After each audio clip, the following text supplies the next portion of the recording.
제가 북한에서 라디오 들은 게 한 가지만 들은 거 아니거든요. 그러니까 미국에서 북한 주민들 대상에서 보내는 방송이 이제 있습니다. 그게 보이스 오브 아메리카 방송 중에 한국말 방송이 있거든요. 한국에서 북한은 지금 영어 교육이 좀 아주 좀 잘안 돼 있는데 오히려 그 방송 통해 가지고 영어 실력을 좀 높이게 주기 위한 그런 이제 내용도 있거든요. 그리고 팝송 있잖아요. 팝송 가지고 노래 나오고 그 팝송 노래 가사마다 영어 가사를 바꿔서가는 그런 게 또 있어요. 그것도 진짜 재미있더라고요. 북한에서 탈북할 당시가 제가 2009년도 이제 1월달에 처음 대북 라디오에서 김정은이가 된다 하는 걸 이제 나왔습니다. 근데 북한 주민들은 거의 2월달 지나서 알게 됐죠. 이놈들 딱 보는 순간에 딱 보는 게, 와, 이 새끼들이 북한말로 그런 건 뭐라 그러니, 쎄삐똥이에요, 쎄삐똥. 쎄똥이라는 소리를 북한말로 쎄삐똥이라고 그러거든요. 이 새끼 뭐라, 이거 쎄삐똥이다. 이런 건데 뭐라 그러냐면, 이 새끼 안기부동 처음 본 거 아니야? 이렇게 해서 순간에 그렇게 말을 하는 거예요. 근데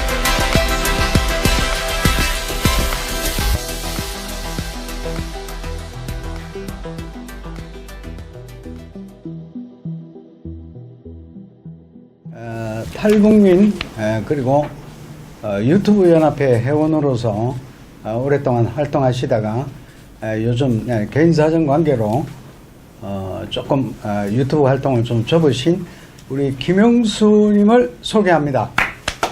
네, 반갑습니다. 자, 우리 김영수님 본인 소개 좀 부탁드리겠습니다. 네, 저는 12년 전에 북한을 탈출했습니다. 벌써 이제 12년 됐네요. 몇 년도 2009년도입니다. 2009년도에 네. 북한을 탈출해서 현재 지금 대한민국 서울에서 살고 있는 이름은 김형수입니다. 자, 그러면은 2009년도면은 김정일 시대입니까? 김정은 시대입니까? 그때가 제가 이제 좀 뒤에서 말씀드리려고 했는데 먼저 말씀드려야 되겠네요. 제가 2009년도면 지금의 김정은이가 북한 주민들한테 알려지기 시작했던 해입니다. 근데 제가 북한에 있을 때 라디오 듣다 보니까 북한 주민들이 지금 모르던 그 김정은이 후기자 된다는 걸 제가 1월 달에 먼저 알았거든요.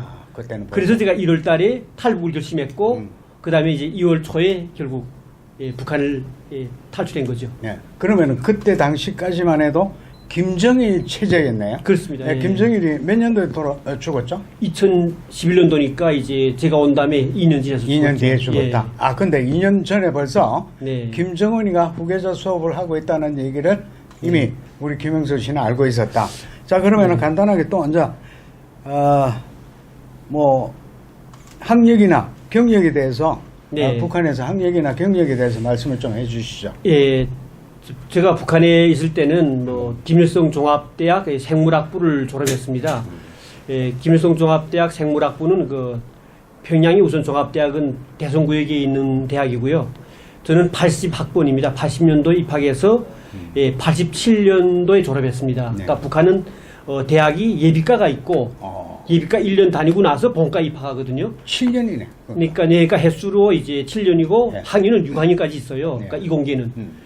그리고 이제 인문계를 북한에서는 사회학부, 그다음에 이공계는 자연과학부 그러거든요. 근데 제가 있던 그 생물학부는 자연과학부, 이공계다 보니까 6년, 본과 6년, 예비과 1년에서 7년입니다. 그래서 제가 7년을 졸업하고 그 이후로 이제 제가 북한의 그 평양에 있는 김일성, 김정일, 지금은 김정은의 그 건강을 연구하는 만성과학연구소, 명칭이 만청산연구원, 그 연구원에서 연구사로 이제 취직을 했던 거죠. 그러면은 만청산 연구소 근무할 때 엘리트임에도 불구하고 탈북을 결심하게 된 이유가 뭡니까? 많은 분들이 요즘 우리 정부가 북한의 대북전단 살포 금지법을 내온 걸 알 겁니다. 저는 그 북한의 전단과 라디오 방송을 통해서 대한민국을 알게 됐고 결국 탈북을 했던 사람이고요. 결국 제가 북한에 있을 때는 제가 노동당원이었거든요. 26살에 노동당에 입당했었고 종합대학 졸업하고 직업도 좋다 보니까 저는 라디오를 듣기 전까지만 해도 정말 지구상에 가장 좋은 나라로만 여겼어요, 북한을. 예, 그리고 그때는 정말 정말 충성당원이었죠, 한마디로. 예, 그러다가 한국 라디오를 접하면서 그동안에 속았다는 걸 알게 된 겁니다. 근데 사람이, 자기가 이제 그렇게 믿던 게 순간에 이제 그게 배신처럼 딱 때려질 때는 그때만큼 이제 분노한 게 없거든요. 그래서 그때부터 제가 6년을 라디오 들었습니다. 아, 6년. 예, 대북 라디오를 듣다 보니까 결국 북한 체제는 진짜 이게 지옥과 같은 사회고 또 라디오 듣는 과정에 대한민국 또 미국 정말 이게 전 세계의 자유민주주의가 얼마나 좋은지 그다음에 북한이 얼마나 나쁜 제도이고 앞으로 꼭 이제는 붕괴될 수밖에 없다는 그런 확신을 가지고 그다음에 탈북을 결심했던 거죠. 그 제가 듣기로 지금 라디오를 들으면은 네. 주민들이 라디오를 못 듣게 네. 라디오 듣는 걸 감시하는 어떤 그 네. 조가 있다고 그러던데. 그러니까 북한에 이제 보면 예. 매 도마다 예. 전파 탐지국이라는 게 있어요. 전파 탐지국. 네, 그리고 27국이라고 하는 거는 라디오를 듣거나 불법 핸드폰 가지고 해외와 다른 나라하고 전화하는 것을 전파 탐지해 가지고 바로 그 현장 체포해 가지고 잡는 그런 이제 그 조직이 있어요. 근데 어쨌든 저는 그 북한에 있으면서도 저희 가까운 친구들 또 저희 친구의 또 사촌 형이 라디오 듣다가 잡혀가지고 한국 라디오 듣다가 결국 공개 처형당해서 중국까지 봤거든요. 저는. 아, 라디오? 네, 라디오 듣는데 공개 처형까지. 처형합니다. 예. 그래서 그걸 보고 나서도 제가 그때는 느낀 게 뭐냐면 왜 사람이 한국 라디오 듣는데 공개 처형하냐. 그게 정말 좀 미스터리했어요. 근데 제가 직접 듣고 보니까 야, 이래서밖에 둘 수밖에 없는 거구나. 그리고 정말 우리 북한은 모든 주민들이 우물 안의 개구리 신세입니다. 진짜 외부 세계 모르거든요. 지금도 인터넷이 없는 나라 아닙니까? 인터넷도 모르고 라디오도 못 듣게 만들고 참고로 말씀드리면 북한 라디오는 이 다이얼 돌리개가 없어요. 그러니까 판매할 때 고정합니다. 그러니까 왜냐하면 스위치만 넣으면 다이얼 돌리기가 없는 상태에서 바로 이제 북한의 FM 방송 나오는 거거든요. 그러던 건데 저는 이제 저희 친구를 통해서 처음에 이제 접하게 됐는데 그 라디오는 그 친구가 미수꾼이었습니다. 미수꾼인데 그 친구가 중국에 있는 대방통에서 가져온 라디오를 통해서 제가 들은 데 가면 그 라디오에는 돌리개가 있습니다. 왜냐하면 북한 상점에서 파는 게 아니고 직접 중국에서 이제 공수한 거 아닙니까? 그래서 그때 들은 거죠. 네. 그래서 들었다. 그러면은 뭐 그 프로그램 중에 네. 가장 뭐 혹시 기억에 남는 프로그램, 네. 감동을 받았던 프로그램이 있었습니까? 그렇죠. 제가 북한에서 라디오 들은 게 한 가지만 들은 거 아니거든요.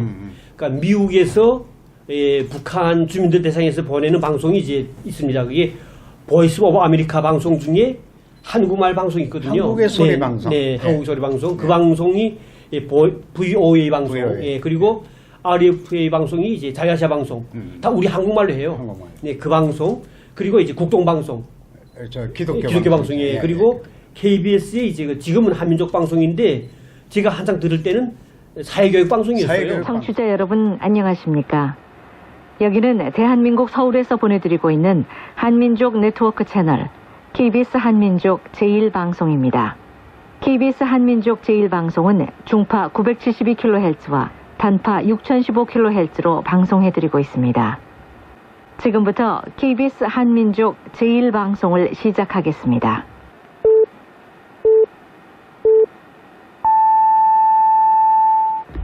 KBS 한민족 방송 한시뉴스입니다. 전남 진도 해상에서 침몰한 제주행 여객선에 타고 있던 승객과 승선원 477명 가운데 현재 2명이 사망하고 179명이 구조된 것으로 파악됐습니다. 이 방송은 진짜로 잘 들려요. 딱 그 옆에서 말해주는 것처럼 잘 들리거든요. 그러고 보니까 네. 저도 젊을 때 네. 밤에 네. 라디오를 네. 들을 때 청취할 때 네. 이거 사회교육 방송을 많이 들었던 됐죠. 적이 예. 있거든. 근데 그 방송 그대로 이제 북한에 나와요. 그래 뭐 여의도동 몇 번째 하면서 이제 알려주잖아요. 네, 그래 네. 와 저거 편지 쓸 때 좀 써가지고 좀 이런 것도 좀 말하라고 하고 싶다고 이런 생각도 했었는데 이렇게 우리가 들어도 감동인데. 네, 근데 그 라디오 프로그램이 너무 좋아요. 왜냐하면 네. 이분들이 북한 주민들의 심리를 너무 깊게 들고 가지고 라디오 방송을 잘해주는 거예요. 왜냐하면 경제가 보인다 이런 코너는 탈북자들이 와가지고 한국 사회 자본주의 시장 경제에서 어떻게 살아가는지 살아가는 과정에 겪게 되는 이 북한과 다른 이제 자본주의 사회의 경제 시스템 네. 뭐 이런 것들도 자세하게 또 이제 설명해 주고요. 그리고 보고 싶은 얼굴 그리는 목소리라는 게 있어요. 그러니까 그거는 뭐냐면 이미 전에 와 있던 실향민들 또 그리고 탈북에 온 탈북민들 이분들이 북한에 있는 가족들한테 친지들한테 이제 이야기하는 것 근데 그들이 이제 와서 사는 삶을 듣게 되잖아요. 근데 제일 좋았던 게 뭐냐면 초기에 이제 들을 때는 한국 분들이 목소리가 좀 뭐랄까요, 북한에서 들을 때는 참 이상하거든요. 나긋나긋하다. 네, 완전히 막 북한말로 간싸다 그래요. 간싸다. 예, 막 네. 그렇게 막 말하 남자들도 그러거든요. 근데 네. 그때는 그 방송 들을 때는 참 재밌게 들려요. 네, 왜냐면 네. 북한은 뚝뚝하잖아요, 말씨가. 네. 그런데 그런 방송보다도 오히려 또 북한 탈북자들이 말하면 또 실리가 돼요. 북한말 그대로 쓰는 사람이 한국에 살면서 지금 사는 한정을 막 말하잖아요. 그걸 들으면 진짜 부럽지요, 한쪽으로. 그러니까 충격인 게 뭐냐면 제가 있을 때 제가 탈북할 당시에 한 2만 명이 와 있었어요. 그때 이제 라디오 방송 지금은 3만 명 넘잖아요. 예.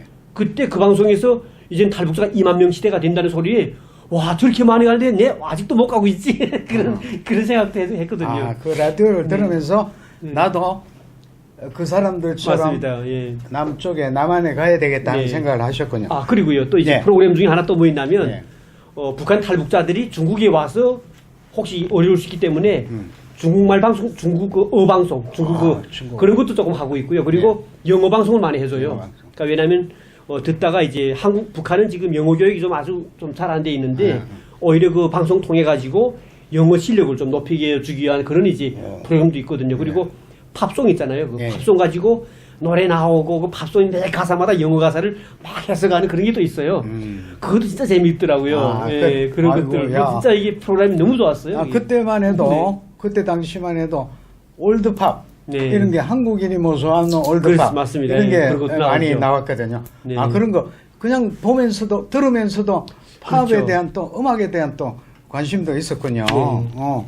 자 그런데 결국은 그러다가 네. 이게 라디오를 듣다가 네. 들키게 되죠. 네, 맞습니다. 왜 들키고 그러니까 어떻게 라디오로 들킨 건 아닌데. 아닌데. 예, 근데 라디오를 듣다 보니까 탈북하려고 했다가 들킨 건데. 아. 고전에 하고 싶은 이야기가 또 하나 있어요. 예. 많은 분들이 그러면 당신은 어떻게 라디오를 그런 걸 자기가 손에 넣을 수 있냐 이런 말을 하는데 사실 제가 라디오를 손에 넣은 거는 2003년도 예. 탈북하기 6년 전에 제가 그 라디오를 하나 구입을 했어요. 예, 예. 근데 그전에는 처음에 들은 게 1998년도에 들었거든요. 예, 예.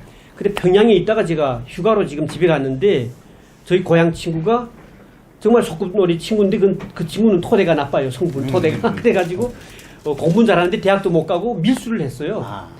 근데 그때 이제 고향에 가니까 평양에서 살다가 지금 제가 평양에서는 굶어 죽은 사람을 못 봤거든요. 근데 지방도시 가면 사람들이 막 굶어 죽는데 길바닥에도 막 시체가 있다. 몇 년도죠 거기가? 그게 98년도였습니다. 98년도까지도 아직도 고난의 그때 행군이었어요. 예, 그러니까 90년도, 94년도, 5년도 뭐 해서 4, 5. 98년도 막 그때도 아. 막 사람들이 죽어갔다. 죽었죠. 근데 고난의 행군이시고. 그때 제가 집에 고향에 내려가서 아침 새벽에 저희 친구 집이 막 가는 노상에서 한 1.5km밖에 안 돼요. 그 노상에서 사람 시신을 봤어요. 3명을.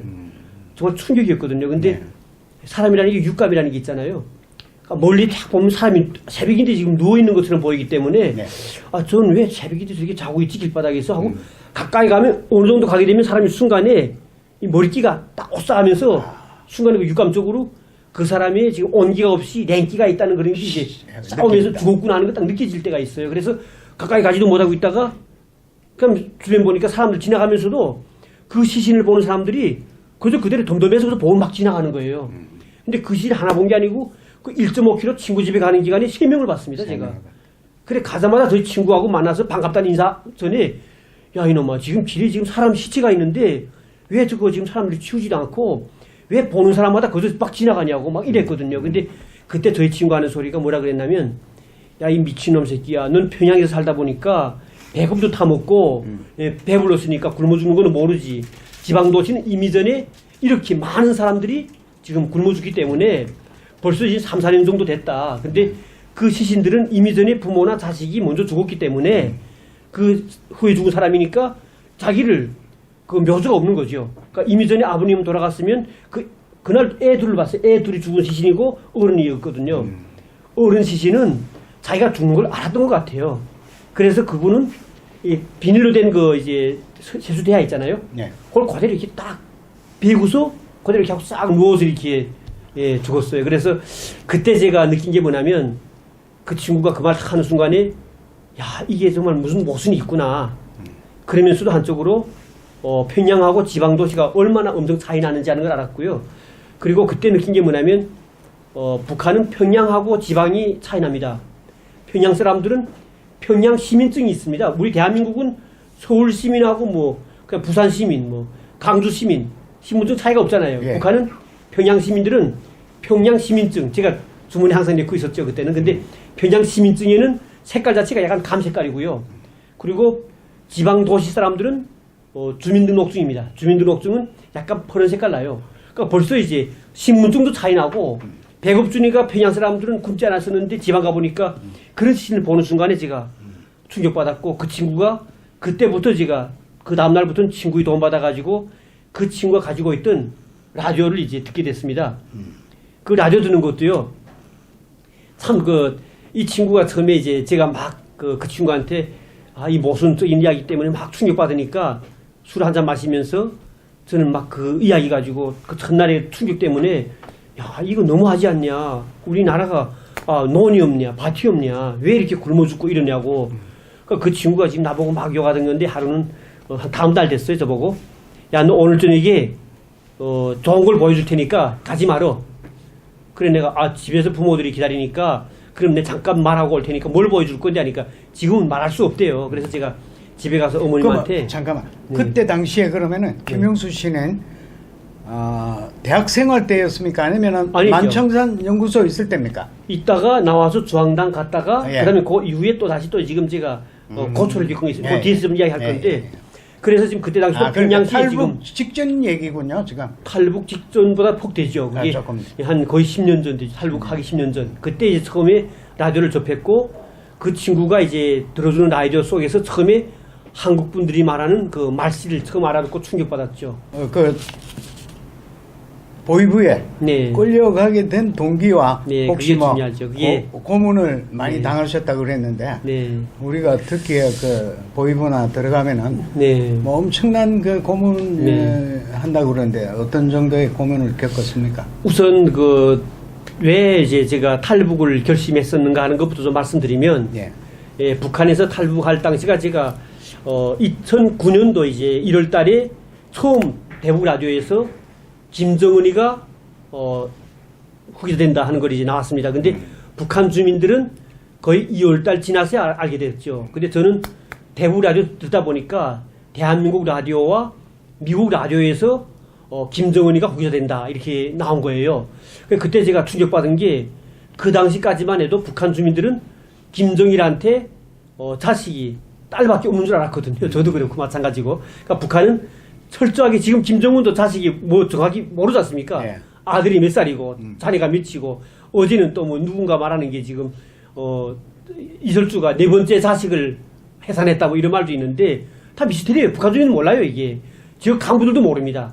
그런 상황에서 1월 달에 대북 라디오 통해 가지고 김정은이가 후계자 된다는 게 공식 나왔고, 그 다음에 그때 그 충격받은 게, 저는 2009년도 그 김정은이 처음에 나오기고 1년 전에 2008년도에 김정일이가 와병설 때문에 푹 만났잖아요. 그때 라디오 듣고 나서 제가 환성 질렀습니다, 속으로. 와, 됐다. 저 김정은이가 이제 병 만났으니까, 푹 만났으니까 이제 죽을 날이 멀지 않았다. 저놈만 죽으면 이제는 내가 한국에 가지 않고라도 북한이 변할 수 있겠구나. 그러면 내가 북한에서 이제 통일을 좀 준비해야 되지 않냐 해가지고, 사실 제가 2008년도 김정일이가 와병설 났을 때는 원산에 제가 통일을 하면 이제 원산 쪽이라면 이제 휴전 가까울수록 좋을 거 아닙니까? 그래서 네. 제가 그쪽에 좀 옮기려고 미리 이제 저희 지구 통해 가지고 원산 가서 집까지 살려고 집 다 밭했어요 그때는. 그렇게까지 하다가 2009년도에 갑자기 지금 김정은 나오는 바람에 실망했죠. 그때 진짜 저 실망이 뭐냐면, 김정일이는 죽으면 끝인데 그 아들인 김정은이가 저보다 22살이 아래예요. 예. 22살 아래인데 내가 그러면 죽을 때까지 그 김정은 독재 그 지옥에서 내가 벗어 못 나겠구나. 그 생각이 그다음에 탈북 결심한다. 이미 네. 김정일이가 죽더라도 네. 김정은이가 후계 구도를 형성하면은 그 체제는 그대로 유지된다, 이렇게 느끼셨군요. 그러니까 지금 문제는 김정은이가 네. 자식이 없이 딸밖에 없을 경우면 네. 그러면 뭔가 후계자에서 중국처럼 집단 지도 체제로 나간다거나 아니면 그렇게 되면 지금처럼 완전히 왕족 독재 시대는 끝난단 말이에요. 그래서 그래도 저 행여나 했었는데 갑자기 그 방송 듣는 바람에 완전히 실망이 빠져가지고 제가 중국에 있는 조선족 그 대방이죠. 네. 그 친구한테 전화해가지고 그 친구 하는 소리가 우리 다 잘 알고 있어. 잘 알고 있다. 그래서 야 안 되겠어. 내가 아무래도 북한에서 그대로 좀 버텨보려고 했는데 난 탈북할 거다. 그래서 그 친구하고 이제는 탈북하는 걸 계획을 했어요. 그래서 저는 혼자 가지 말고 가족을 다 데려가는 걸로 결심했기 때문에 그 친구하고 조를 하는 과정에 전화하면서 처음에는 전화하는 과정에 날짜 잡고 뭐 준비하는 거 이런 거 하다가 그 다음에 다시 이제 2월 7일 날에는 그러면 정확히 이제 루트까지 해서 시간까지 약속하자 하고 전화했는데 그 전화를 얘들이 도청한 거예요. 전화 다 끝나고 나서 제가 그 전화를 지금 딱 넣고 지금 주머니에 넣고 지금 이제는 저희 친구 집이가 지금 압록강하고 가까이 있습니다. 그 친구 집에 가서 전화하고 그 초rum이라고 있어요. 네. 그러니까 그 친구 집에서 전화하고 나서 제가 지금 나오려고 하는 찰나인데 3명의 보위원이 지금 뛰어들어오는 거예요. 들어왔는데 그 보위원 한 명한테는 그 TV 리모컨만한 크기의 핸드폰 전부 탐지기가 있는 거예요. 그 탐지기. 근데 그게 지금 보니까 뻘건 불이 막 번쩍번쩍하는 그런 상태로 뛰어들어왔어요. 들어오자마자 다짜고짜로 나를 때리는 거예요, 이렇게. 그러니까 왜 때리냐고 하는데 말할 새도 없이 그래서 3명서 막 구타를 막 먹이니까 그럼 뭐 코피같이 나오고 막 쓰러졌죠. 근데 그 다음에 저보고 옷 다 벗으라는 거예요. 네. 그래, 왜 그러냐고 하니까 또 말 한마디 하면 때리고 때려가니까 벗으라는 대로 그다음 벗지요, 지금. 근데 마지막에 팬티만 딱 입혀놓고 그 다음부터는 이제 온몸 모두 팬티 안에부터 다 검사하고 그다음에 하나하나 입히면서 일체 옷에 있는 주머니 다 뒤지는 거예요. 그러니까 거기에 핸드폰 나왔고 그다음엔 11,000위안이 그때 주머니에 있었어요, 제가. 예, 그때도 이제 그때 왜냐면 탈북하려면 돈이 더 필요하지 않습니까? 근데 제가 그전에도 지금 조선족 대방한테 계속 이제 돈을 보내주면 그 대방은 또 이제 물건을 보내주고 해서 그 물건이 보통 이제 제가 북한에서 그 CD 플레이어 있잖아요. 그것도 내가 많이 좀 유통했거든요. 그러니까 그런 것도 그렇고 여러 가지 이제 물건들 벽시계 같은 것도 이제 그 북한의 전자 벽시계 뭐 그런 여러 가지 물건들을 그 친구 통해서 많이 받았었어요. 근데 이 친구한테 지금 그날도 사람 통해서 돈 주고 전화하면서 마지막에 또 이제 좀 더 좀 돈 벌고 가려고 물론 집에는 그때 또 탈북하려고 이제 미리 또 이제 준비했던 위안화가 한 46,000위안 있었어요. 그래서 그런 상태에서 지금 제가 잡히니까 돈이 나온 거예요. 근데 그 돈이 그때 당시는 또 이상하게 무슨 게냐면 중국 위안화인데 그 번호 다 연결된 거, 순서대로 거 있죠. 그런 돈이었어요. 그러니까 이놈들이 딱 보는 순간에 쫙 보던 게 와, 이 새끼들이 북한말로 그런 돈을 뭐라 그러면 세삐돈 그래요. 세삐돈. 그러니까 세돈이라는 소리를 북한말로 세삐돈이라고 그러거든요. 이 새끼 뭐라 이거 세삐돈이다. 탁 이러던 건데 뭐라 그러냐면 이 새끼 안기부돈 처먹은 거 아니야? 이렇게 해서 순간에 그렇게 말을 하는 거예요. 근데 돈 다 빼앗기고 핸드폰 다 빼앗기고 그리고 지금 제가 그 집에 갈 때 자전거를 끌고 갔어요. 일본 그 자전거 제가 끌고 갔는데 똑시 묶은 걸 자전거에 이렇게 같이 묶어놓고는 나를 끌고 올라가게 만들어서 그 자리에서 제가 보위부 지금 그 고문하는 감옥 있지요. 15위부. 그까지 전 자전거 끌고 가고 이놈들 3명은 지금 한 명이 앞에 서고 뒤는 2명이 서가지고 지금 나를 지금 그러니까 자전거에 지금 똑시 채워쳐서 지금 끌고 지금 보위부 갔지요. 그래서 보위부 가서 그러면 고문당했습니다. 그 친구분은 괜찮았습니까? 그러니까 그 친구는 그 당시에 없었지만은 훗날에 이제 그 제가 들은 데 가면 지금은 죽어서 없어요. 근데 죽었어요. 예, 근데 그 친구는 밀수하다 나니까 보위원들 잘 알아요. 그러니까 그 친구는 아마 보위원들한테 친구가 내 없을 때 와서 그런 전화했는데 난 모른다. 이런 끝이죠. 근데 어쨌든 그런 상황이 되는데 문제가 되는 게 보위부에 가서 제가 그날로 가서 이제 정말 죽도록 매를 맞고 고문당하고 막 그렇게 했죠. 근데 하여튼 그 고문했던 그 장소가 결국은 후에는 저희 어머니가 또 사망했던 장소고. 어머니도. 네, 그래 뭐 북한 많은 분들이 제가 이제 이런 이야기 하게 되면 제가 이제 뭐 호주라든가 그다음에 이제 영국 뭐 그다음 미국 각 나라들에 나가서 이제 북한 인권 강의를 하게 되면 그 고문 상황을 어떠냐 많이 물어봅니다. 그래 아까도 이제 질문했잖아요. 그러니까 과연 북한 고문을 어떻게 하냐 이건데 여러 사람들이 이제 증언한 데 하면 뭐 전기 고문도 있고 뭐 여러 고문 많습니다. 근데 저는 여기서 제가 딱 당했던 고문만 좀 말씀드리겠습니다. 우선 그때가 겨울철이었어요. 2월달이니까 북한은 고문장 옆에 이제 난로가 있어요. 난로가 있으면 난로 옆에 장작이 있는데 장작 자체가 북한은 일반인들은 좀 이제 뭐 이런 분비나무라든가 이게 좀 불담이 없는 나무를 쓰는데 보위부는 참나무를 쓰다 보니까 참나무라는 게 엄청 매 맞으면 아파요. 그게 이 참나무에 지금 지금 싹 쌓아놨던 땔감 중에서 이렇게 다만 강목 갖다가 지금 때리기 시작하는 거예요. 근데 때리는 게 얘들은 사정을 안 봅니다. 그래서 막 때리거든 이렇게 막. 그러니까 한 번씩 깔 때마다 그 사람이 막 이제 정신 막 잃죠. 너무 매 맞다 보니까 어떨 때는 이제 주먹으로도 이제 얼굴 막 면상을 막 쳐갈기는데 지금도 생각하면 그 맞을 때마다 이 눈에서 불이 반짝반짝 튀는 거 있잖아요. 그래서 칠 때마다 야단 치는 게 무조건 얼굴 치는 게 눈통하고 이 코로 쳐요. 제가 한번 언제 유튜브 방송 제가 그 전에 하면서 이 코뼈를 여기 와서 수술했습니다. 이게. 찍어보니까 이게 지금 그때 맞았던 중에 뼈가 부서져가지고 뼈 조각이 지금 하나 있었던 거예요. 근데 그걸 모르고 제가 계속 호흡이 힘들어가지고 한번 한국에 와서 그걸 이제 수술해가지고 뽑았거든요. 그러니까 얘들은 치는 게 그래서 막 때려갈깁니다. 그때 이제 맞으니까 맞은 순간에 불어나요, 얼굴이. 한참 맞고 보니까 이게 순간에 맞은 게 눈 또 보면 있잖아요. 이게 앞에 시퍼렇게 부어가지고 딱 바다가 있는 것처럼 이게 앞에가 이게 이게 시퍼렇게 되는 거죠, 완전히 이렇게. 그러니까 피가 막 온몸이 다 피가 낭자하죠. 그리고 이제 맞고 나면 사람이 무조건 이제 정신이 잃습니다. 그러다가 이제 한번 눈 떠 보면 이놈들이 지금 그 얼음물 있잖아요, 얼음물. 그걸 이제 뒤에 뿌려버리는 거예요, 정신 차리라고. 근데 눈 떠 보면 이제 얼굴이고 옷이고 이런 데 보면 얼음 조각들이 있어요, 이렇게.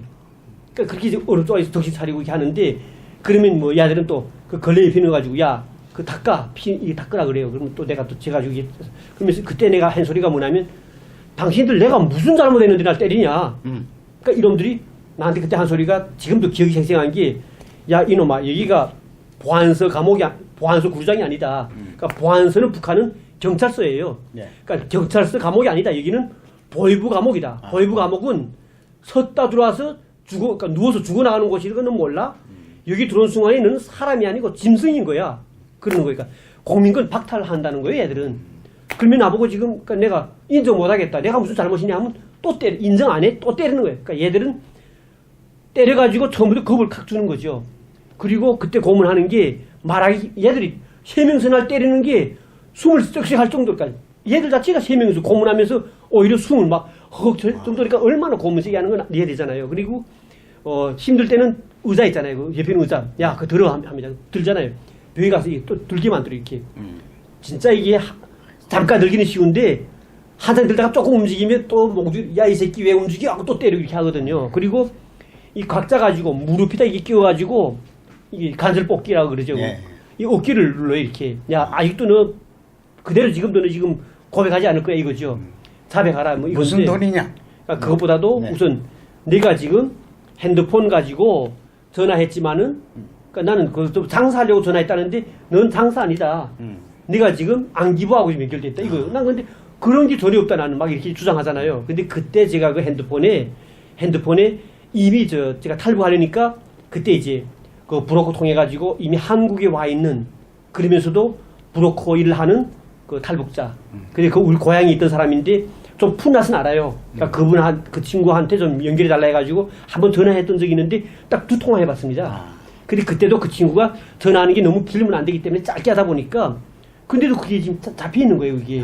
근데 북한에서는 이거 전화하고서 그걸 삭제한다 이런 거 잘 몰랐어요, 저는. 몰랐어. 근데 그게 지금 그 기록이 있으니까 얘들이 지금 그 남선 전화번호가 있는데 너 누구하고 했냐? 난 모른다. 나는 그 핸드폰도 내가 지금 핸드폰도 사실은 돈 주고 산 거 아닙니까? 근데 그건 나한테 암흑광 나서 주었다고 나 막 그랬거든요. 근데 그래도 계속 때리는 거죠. 그래 그때도 마지막에 북한 말은 깡부인만이 살 길이다 이런 이제 말이 있어요. 무조건 부인해야 된다. 무조건 부인해야 된다 이거는. 그러니까 계속 부인하는 거죠. 죽어나 부인이다. 이게 내가 만약 이 순간에 한국하고 전화했다. 그 다음에 내가 탈북하려고 했다 하는 순간이면 다음 날이면 저는 도보부에 이송되면 그 다음에 마지막에 공개 처형하는 길밖에 없어요. 그래서 약하면 정치봉수용소까지 일생 못 나오고 그 다음에 공개 처형할 수밖에 없잖아요. 그래서 무조건 마지막까지 지금 뻗치는 거죠. 그런데 새벽 4시에 지금 그 시계가 있어요, 고문장에. 한참 매맞다가 지금 정신 몇 번 잃었다가 깨라고 하는데 눈 떠 보니까 지금 또 이것도 얼음물 뿌려가지고 벽시계가 지금 이게 새벽 4시 가리키더라고요. 그러니까 전날 저녁 7시 반에 잡혀가지고 올라가서 밤새껏 매맞은 거예요, 지금. 새벽 4시가 딱 됐는데 눈 떠 보니까 정신 차렸죠, 그때는. 저는 북한 때도 담배 안 폈습니다. 근데 그때 이제 느끼는 게 뭐냐면, 야, 이제 조금만 있으면 날이 밝고, 그러면 나를 도법에 이가 나오고 우리 집을 가택할 것이다. 그러면 우리 집에서 중국 위안화 돈이 나올 것이고, 그 다음에 라디오가 나오는 게 문제인 거죠. 라디오가 나오겠구나. 그러면 나는 다른 걸 다 부인하더라도 라디오가 나가지고도 좀 죽을 수도 있고, 어떻게 할지 모르죠. 그래서 그때 생각한 게, 이제는 내가 다 죽었구나, 이제는. 진짜 그때는 삶을 포기하고 싶었습니다, 사실. 근데 그때 무슨 생각 딱 드냐면, 아니다. 그래도 마지막까지 해봐야 되지 않냐. 그래, 그때 그랬죠. 보면 보고. 담배 필 줄도 모르는 게 그 담배 좀 한 대 좀 줄 수 있어요? 하니까 줄 수 있어야 줄 수 있습니까 선생님? 이래야 돼요 북한은. 그러니까 선생님 담배 한 대 좀 줄 수 있습니까? 하니까 그 사람 있던 건데 그래요 나보고. 그 김강석이라고 지금도 이름 기억하고 있는데 담배를 딱 한 대를 주면서 살기 뛴 웃음을 짓는 거예요. 야 이놈아, 우리 노동당도 사실은 강폭 정치 아니냐. 그대로 고백하면 다 살려준다. 왜 이렇게 매 맞으면서 말하려고 하냐. 제대로 다 말해. 그러면 자백하는 걸로 되기 때문에 살려주니까 다 말하라. 이렇게 하는 거죠. 그래 제가 그때 이제 너무 어이없어가지고 속으로는 콧방이 있겠죠. 그렇지만은 나는 전략을 세웠어요. 무조건 여기서 나가야 된다. 근데 고문장소가 3층입니다. 3층인데 내려가려면 무장한 애들이 있고 못 내려가요. 근데 창문 뛰내리자 해도 겨울이니까 북한은 춥기 때문에 등하간지라고 해가지고 방막해가지고 다 이제 빠대라고 하는 나무 가지고 다 이제 막았기 때문에 할 수 없이 지금 내가 유인해가지고 나가야 되거든요. 그래서 내가 담배를 한 대 달래가지고 필 줄 모르는 거 막 뻑뻑이 피면서 생각을 했어요. 그러니까 이놈은 지금 항상 옆에서 설명을 해요. 지금 살려준다는 등 뭐 어찐다는 등 하면 고백하라 뭐 다 자수하라. 근데 계속 지금 피면서 뻑뻑하다가 지금 다 들어갈 때까지 어떻게 할 건지 지금 잘 그냥 안 떠오르고 매 맞은 게 아프던 것도 어느 건 아픈 것도 생각도 안 나요 지금. 한 대 좀 더 줄 수 있냐고 하니까 한 대 또 주는 거예요 이렇게. 또 한 대 또 지금 피면서 지금 아니 선생님 제가 제발 좀 나를 살려주면 사실 제가 남선 가려고 했습니다 말했어요. 그리고 나를 살려주면 제가 집에 있는 돈 있다 위안화가 있는데 다 드릴 거니까 이 돈은 선생님 몰래 혼자 그저 쓰시면서라도 날 좀 제발 살려달라. 그러면 다시는 남선 갈 생각도 안 하겠다. 그리고 금액이 얼마 있다고 얘기했습니까? 36,000위안 있다고 말했어요. 36,000위안이면은 한국 돈으로 얼마나 돼요? 한국 돈으로 그때로 보면 한 700만 원 되죠.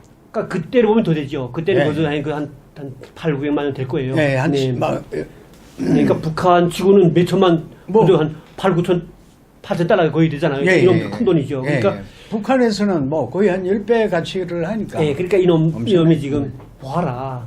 그러면 될 거 아니냐. 이러면서 하는 소리가 좋다. 그러면 정확히 집에 돈이 어디 있느냐를 여기다 이제 종이장 갖다 주면서 쓰라는 거예요. 쓰라. 내가. 그지 내가 쏘수면 난 못 내려가고 도망가자고 난 또 그대로 못 나가잖아요. 그래서 제가 그랬어요. 제발 그 돈은 제가 한 군데 넣지 않았다. 여러 군데 갈아놨다. 제가 아파트 살다가 라디오 들으면서 제가 단축으로 이사했습니다. 독집으로. 왜냐하면 아파트에서 라디오 듣다가 만약에 이제 걸리면 탈출 못 하지 않습니까? 근데 단층집은 독집이니까 탈출할 수 있는 기회가 있어요. 그래서 그 단층집은 숨길 수 있는 곳이 많지 않습니까? 그러니까 그 사람들이 그러죠. 내가 지금 지금 한창 지금 이제 고문당했잖아요. 그러니까 맞다 보니까 지금 너무도 이게 몸 상태가 지금 힘들어서 내가 탈출을 못한다. 그러니까 저같이 내려가면 될 거 아니냐. 그러면 내가 고스란히 다 이제 집에 가면 예비 휴대폰 하나 또 있다. 중국 핸드폰이 있었죠 집에. 그리고 또 있고 돈도 있으니까 다 드릴 테니까 제발 살려달라. 내가 만약 이 자리에서 잘못되면 우리 자식들이 이제 어떻게 되겠냐. 막 그 말 하니까 알았어. 그러는데 저희끼리 뭐 쑥덕쑥덕 하는 거예요. 세 명서. 근데 겨울이니까 이 창문에 있잖아요. 나를 등지고 지금 저희끼리 쑥덕거리는 게 그 얼굴이 다 보여요. 머리 숙여서 딱 보니까